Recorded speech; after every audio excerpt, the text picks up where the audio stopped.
साल 2008 के Malegaon bomb blast case में मुंबई के एनआईए कोर्ट ने गुरुवार को फैसला सुनाते हुए सभी आरोपियों को बरी कर दिया है।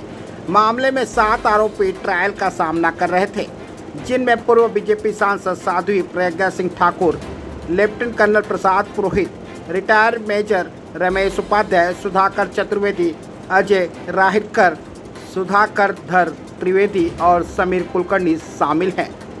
मामले में 2 आरोपी गायब हैं, जिन पर कोर्ट ने कहा है कि उनके खिलाफ नए सिरे से चार्जशीट भी दाखिल करनी होगी।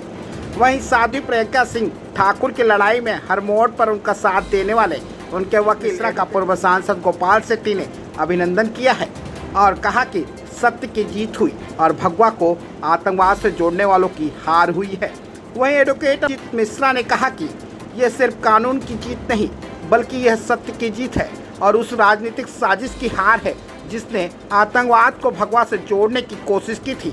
मिश्रा ने बताया कि निर्दोष आरोपियों पर पुलिस ने किस तरह जुल्म ढाया था। साध्वी को नग्न करके उसके साथ बर्बरता करने की कोशिश की गई थी।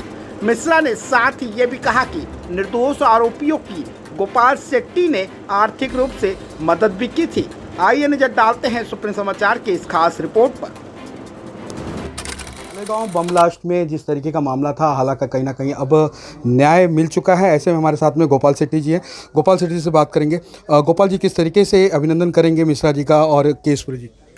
आज सिर्फ मैं ही नहीं तो पूरे उत्तर मुंबई भारतीय जनता पार्टी के नेता कार्यकर्ता जयप्रकाश मिश्रा जी का यहाँ पर सम्मान करने के लिए आए हैं। जयप्रकाश मिश्रा जी ने पूरा अपना जीवन पार्टी और समाज के लिए खपा दिया और हम जैसे कार्यकर्ताओं के लिए गर्व और अभिमान की बात यह है कि हमको जब भी हम आंदोलन करते थे तो पुलिस और न्यायालय का बहुत चिंता करना नहीं पड़ता था। 4 दिन के पहले भी एक मेरे 20 साल के पहले का केस का निपटारा हुआ सेशन कोर्ट में।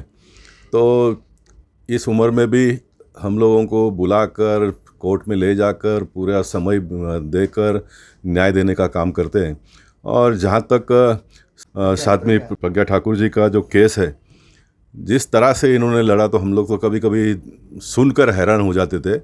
पूरा सप्ताह सुबह जाना और रात को आना, और मुंबई में ट्रैवलिंग कितना महंगा है और कितना तकलीफ़देही है। 3 घंटा जाने के लिए लगता है, 3 घंटा आने के लिए, और इतना बड़ा केस को फिर घर पर आने के बाद में भी पूरा रात भर उसका पढ़ाई करके तैयारी करके फिर दूसरे दिन जाकर केस लड़ना, ये बहुत बड़ी बात है, ऐसा मैं मानता हूँ। और आज जिस तरह से निर्दोष छोड़ा गया है उसमें निश्चित न्यायाधीश ने भी पूरा अपना ध्यान जितना भी लगाना है उतना लगा दिया, लेकिन इतने बड़े केस को आर्गुमेंट करते हुए इस मुकाम पर पहुंचाना, ये बहुत बड़ी उपलब्धि है, ऐसा मैं मानता हूँ। इसमें सिर्फ भारतीय जनता पार्टी के कार्यकर्ताओं का ही नहीं तो पूरे सनातन धर्म को मानने वाले लोगों का मनोबल बड़ा है, ऐसा मैं मानता हूँ। गोपाल भाई से पूछो, जो केस लड़ते हैं उसमें कभी हारने का सोचते हैं क्या? मैं लड़ता हूं तो हारने का तो सोचने का सवाल ही नहीं है। केस कितना भी कठिन हो, अभी जो गोपाल भाई ने बोला ना कि सेशन कोर्ट से 4 दिन पहले छूटा, वो बहुत कठिन केस था, लेकिन एक ही दिन में सब छूट गया, एक ही दिन में सब छूट गया। तो लड़ने वाले के लिए कितना बड़ा वो मुसीबत है, इसकी चिंता नहीं रहती है। केस कठिन था, ये बनावटी केस था। 2009 में लोकसभा का चुनाव होने वाला था। कांग्रेस को एक अमुक समाज का वोट चाहिए था, जो कभी नहीं हुआ। वो भगवा आतंकवाद, हिंदू आतंकवाद का नारा दिया, और इसीलिए समझौता ब्लास्ट केस हुए, चाहे अजमेर ब्लास्ट केस हुए, चाहे मालेगांव हुए, चाहे मक्का मस्जिद हुए, सब में हिंदू लोगों को फंसाया गया भगवा आतंकवाद के नाम पर। आज मैंने कहा कोर्ट में भी, सर संसद जो है न्यायपालिका माने डेमोक्रेसी का, प्रजातंत्र का मंदिर है, और न्यायालय जो न्याय का मंदिर है। प्रजातंत्र के मंदिर में भारत के होम मिनिस्टर ने कहा हिंदू आतंकवादी नहीं हो सकता है। आज इस न्यायालय ने भी उसी बात को साबित कर दिया। जो प्रजातंत्र के मंदिर में हुआ वही न्याय मंदिर में हुआ। आज न्यायालय ने भी साबित कर दिया कि हिंदू आतंकवादी नहीं हो सकता है। और ऐसी बात है कि ये केस में कैसे कैसे झूठे झूठे बातें बनाई गई। 12 आरोपी पकड़ लिए गए, 12 आरोपी पकड़ लिए गए, किसी के खिलाफ एक भी पुरानी चार्जशीट नहीं थी, और सरकार को मकोका लगा के इनको सड़ाना था जेल में। तो राकेश धावड़े नाम का आदमी, जो पुणे का रहने वाला है, उसको 2 केस में फंसाया गया। परभनी में 2003 में बम ब्लास्ट हुआ था, जालना में 2004 में हुआ था। वो दोनों केसों में राकेश धावड़े को फंसा करके परभनी में एक दिन में चार्जशीट और जालना में तो उसी दिन चार्जशीट, जिस दिन अरेस्ट किया एक दिन में चार्जशीट फाइल किया, और महाराष्ट्र शासन कांग्रेस शासन ने मकोका लगा दिया। इसलिए केस नासिक सीजीएम कोर्ट से टाडा मकोका कोर्ट मुंबई आ गया। शिंदे साहब ने बोले ये तो केस के बाद की चार्जशीट है, प्रीवियस चार्जशीट नहीं है, सबको डिस्चार्ज कर दिया।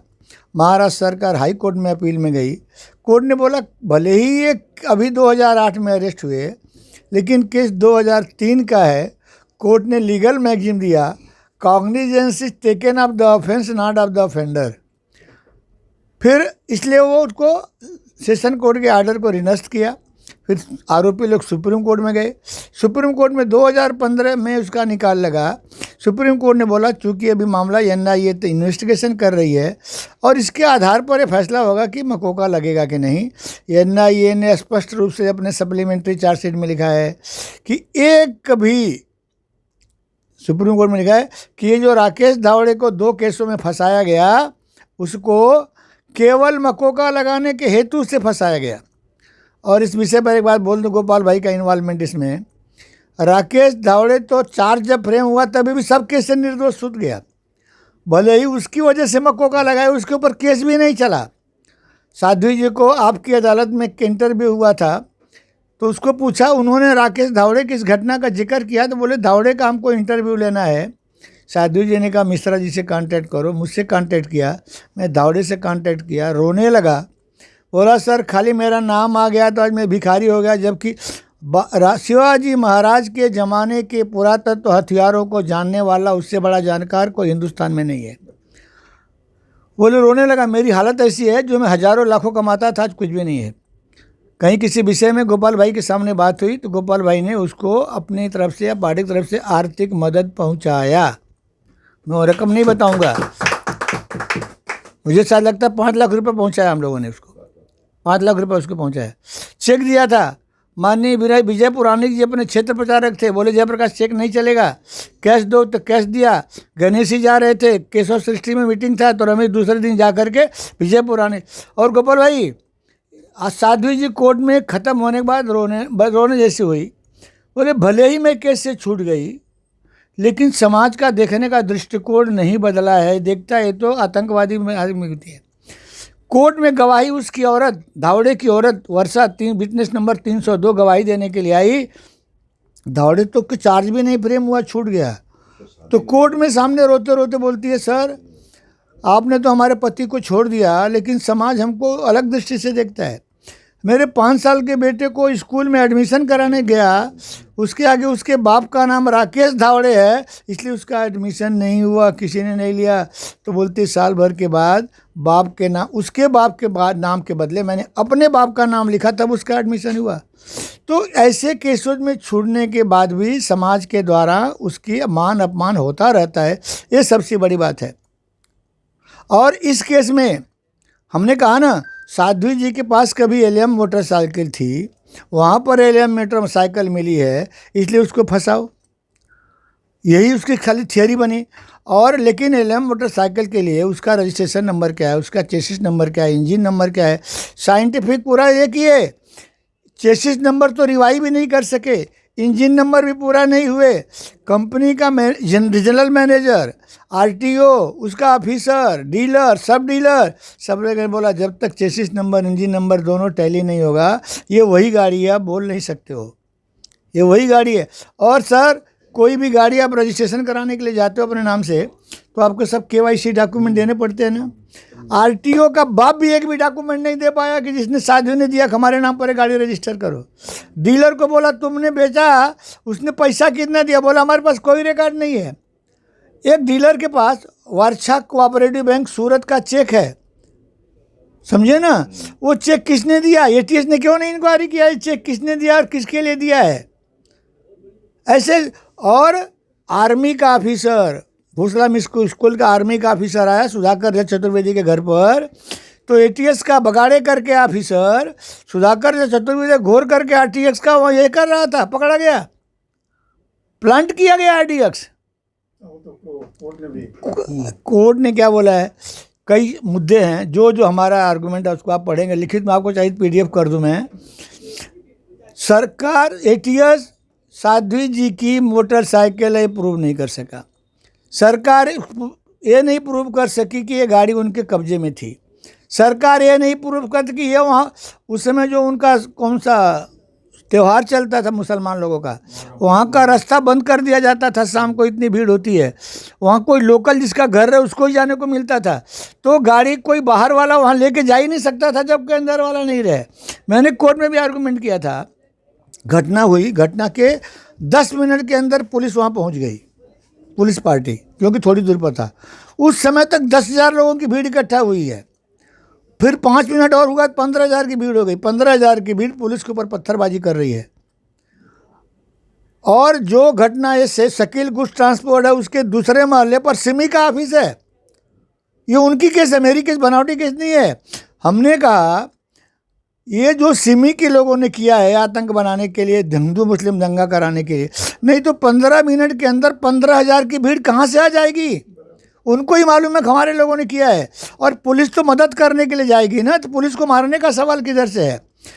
उनको पत्थरबाजी किया, उनके वीरेश प्रभु एक कमांडर को मार के गटर में फेंक दिया, उसके ड्राइवर को मार दिया, ये लोग सब हॉस्पिटल में लेके जाना पड़ा, इतनी मारे। और देखिए घटनास्थल का पंचनामा होता है, 15,000 लोग पत्थरबाजी करते हैं, घटनास्थल के पंचनामा में एक भी पत्थर क्यों नहीं मिला भैया? कोर्ट खुद पूछा, जजमेंट लिखा है। अरे 2-4-10 पत्थर तो दिखाओ, बनावटी दिखाओ, लेकिन पत्थर नहीं मिलता है, पत्थर नहीं मिलता है।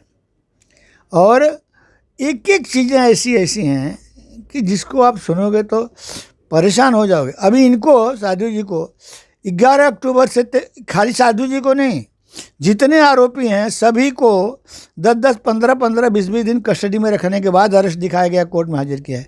और सबने कोर्ट में कंप्लेन दिया है। साधु जी ने भी CGM कोर्ट नासिक में कंप्लेन दिया है, एफिडेविट फाइल किया है, सब कंप्लेन। और सर उनका 313 जैसे अपना नहीं हुआ था, अपन ने लिख के दे दिया था ना गोपाल भाई, भजमाजी गाँव में पूरा गवाहों की गवाही हो जाती है, तो आरोपी का स्टेटमेंट होता है कि ए ने ऐसा बोला है, बी ने ऐसा बोला, आपको क्या कहना है, सच है झूठ है जो बोलता है। 313 का स्टेटमेंट वो खुद अपने हिंदी में लिख करके टाइप करके लेके आई थी। अब पढ़ करके शांति से नहीं बैठ सकते हो, रात को तो सोते समय जगाने का, दिन में सोते मारने का, सब एक के बाद एक टर्न लगा रहता था, एक मार के जावे दूसरा मारे, वो तो सब ठीक है, वो तो सब ठीक है। मुझे भी पढ़ के रोने को हुआ, गुस्सा आया। उस समय मोदी जी गुजरात के मुख्यमंत्री थे 2008 में, मोदी के साथ कितनी बार सोई है, कैसे मज़ा लिया है। अवधेशानंद स्वामी के साथ, उनके गुरु स्वामी अवधेशानंद गिरी, कैसे मज़ा लिया है। मोदी का नाम लो, मोहन भागवत जी का नाम लो, तुमको छोड़ देंगे। उसको मैं इसलिए सलाम करता हूँ कि कितना भी टार्चर हुआ उसने खोटा झूठ बोलने का साहस नहीं किया। और सर लास्ट है, last straw of the camel of the bag जिसे बोलते हैं ना, हेमंत करकरे सबको बुलाए रात को, 4-5 पुलिस ऑफिसर बोले ऐसे नहीं मानेगी, इसको नंगा करके मारो। निर्वस्त्र करके लोगों ने मारा, शरीर पर एक कपड़ा नहीं, उन्होंने लिख के दिया, कोई जबानी बात नहीं साहब। इतनी याद नहीं, आज उन्होंने यही बोला कि हमको तो जो भोगना था भोग लिया हूँ, लेकिन अगर ऊपर भगवान है तो जिन लोगों ने हमें ऐसा सब किया है वो भगवान उनको सजा देगा, यही उन्होंने कहा।